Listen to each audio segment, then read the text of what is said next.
Welcome to Leaders Academy 5074. Today we're treating chemistry, and the topic we have for today is isotope, relative atomic masses, and molecular formula. So, what is isotope? Isotope is a phenomenon that defines elements that have atoms of elements that have the same atomic number, but different mass number. They have the same atomic number but different mass number. I've explained this to you in the previous class. I talked about atomic number and mass numbers. Now, for isotopes of an element, we have that their number of neutrons will vary. Number of neutrons varies for isotopes of that element that exhibits this isotopy. For example, you have chlorine. Chlorine is having 35 and 17. The mass number is what? 17, and the atomic number is what? The atomic number is 17 and the mass number is 35. You also have another isotope of chlorine that is having 37 as mass number and atomic number also as what? 17. You can see that it is the same here, but here is what? Different. Are we there? So you also have for carbon, you can have carbon to be carbon 12, 6 and 13 what? 6. Are we there? These are just few examples of isotopes under isotopy. So I would also like to tell you about examples on relative atomic mass. Now for relative atomic mass, we are having this example here now.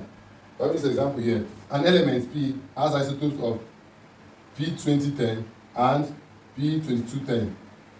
Right? In the ratio 1:4. What is the relative atomic mass of P? Now, I'll use something to explain this clearer to us. Look at this case of chlorine. We know that if we are solving any calculation, those of us that have knowledge of this, at the end we say we want to solve for a question. Let's say they ask us to get the molecular mass, right? The molecular mass of NaCl. In this case, we are using sodium. Sodium has 23 and chlorine has what? 35.5. This is not the whole number. It's because of what it's exhibiting was isotopy. Instead of using 35 or using 37, at the end, we are looking for an average value of its existence in what nature. It tells us about the relative abundance of this element in nature. So now let us solve this example to buttress our point. We have 20P10 and this 22P10. So let's solve that.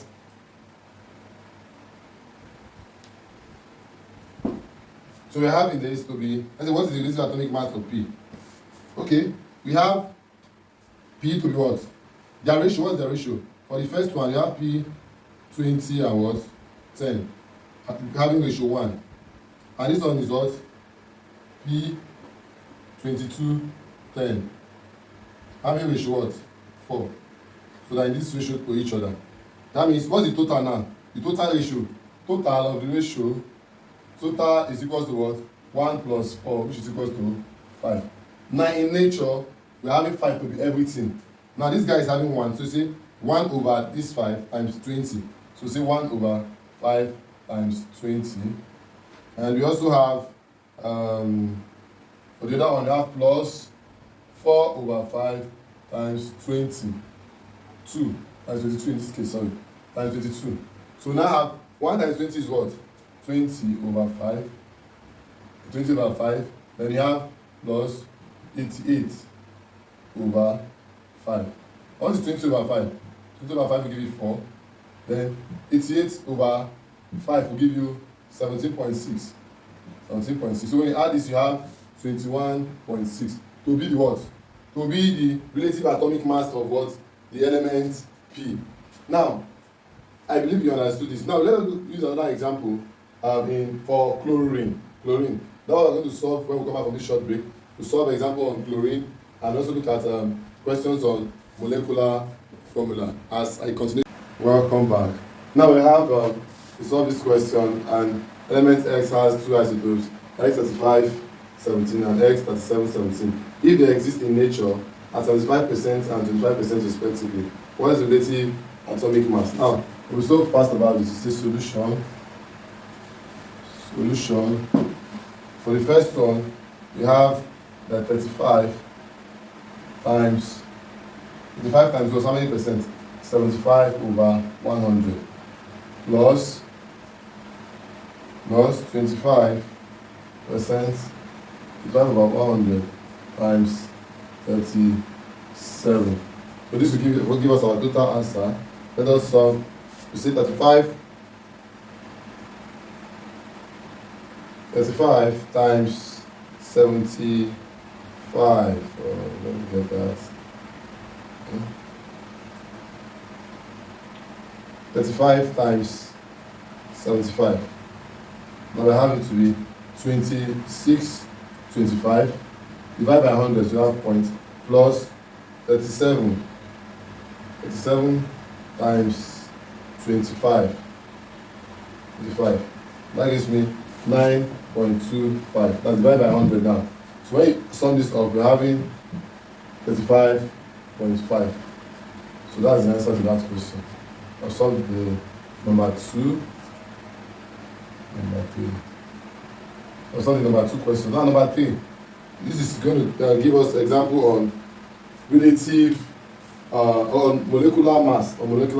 But before I continue with that, I want to explain something on that isotope. On isotope, we have that there's a reason why the physical properties are going to change, but the chemical properties remain the same. It's because the neutrons actually affect only the mass number. It has nothing to do with chemical combinations. It has nothing to do with chemical combination. Chemical combination is so dependent on the number of electrons. And we know that in atomic mass, atomic mass from our previous class is what the number of electrons are contained in an element. So that's why the different isotopes of an element, their physical properties do vary slightly, but their chemical properties remain the same. Now for this one, I have find molecular formula of the compound. Its reactive mass is carbon is 4 grams. So I have carbon, hydrogen, and oxygen. So carbon is what? 4 grams. Remember in our previous class we talked about this, 4 grams. And hydrogen is what? Hydrogen is 0.68 grams. And oxygen is what? 5.34 grams. Now for our first step, step 1, we divide by what? The mass number. Now what's the mass number of this? Mass number of this is what? 12. What's the mass number of this? Is 1. What's the mass number of this? The mass number is what? 16. So when we divide, what are we having? Here we have 0.33. Here we have what? Right? 0.33, yes.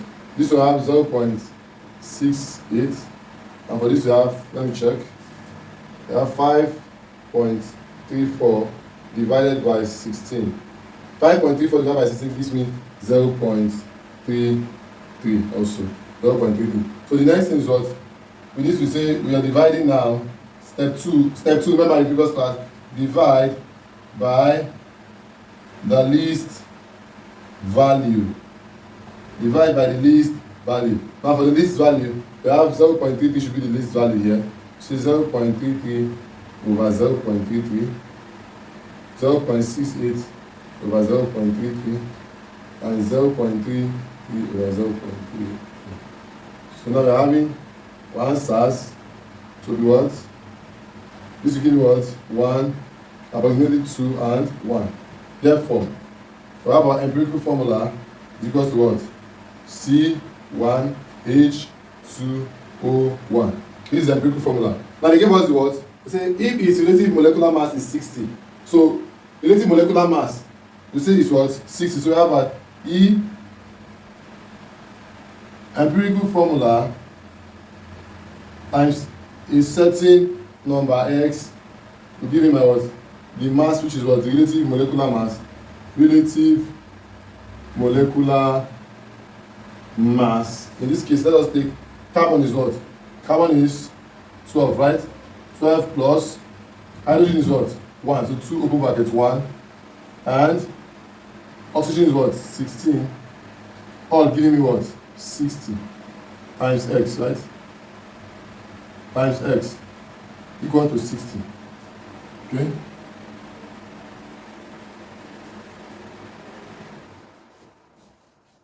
Okay. So the next you say that 12 plus 2 is what? 14. 14 plus 16 is what? 30. 30 times x. 30 times x is equal to what? Okay. 30 times x is equal to 60. So you have 60. You have this to be what?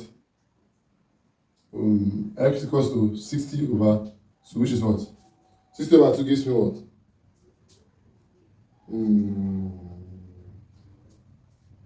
60 over 30 gives me 2. So now you are going to compute, you're going to impute this value here into this. You have it to be C. Our molecular formula will be equals to empirical formula times what? And the x value we have now. What's the value we have? We're having what? We're having CH2O times what? CH2O times 2. And this gives you C2H4O2. With this, now this is our what? Molecular, our what? Our molecular formula. This is our molecular formula. So we can rearrange this to be CH3, CH3, COOH.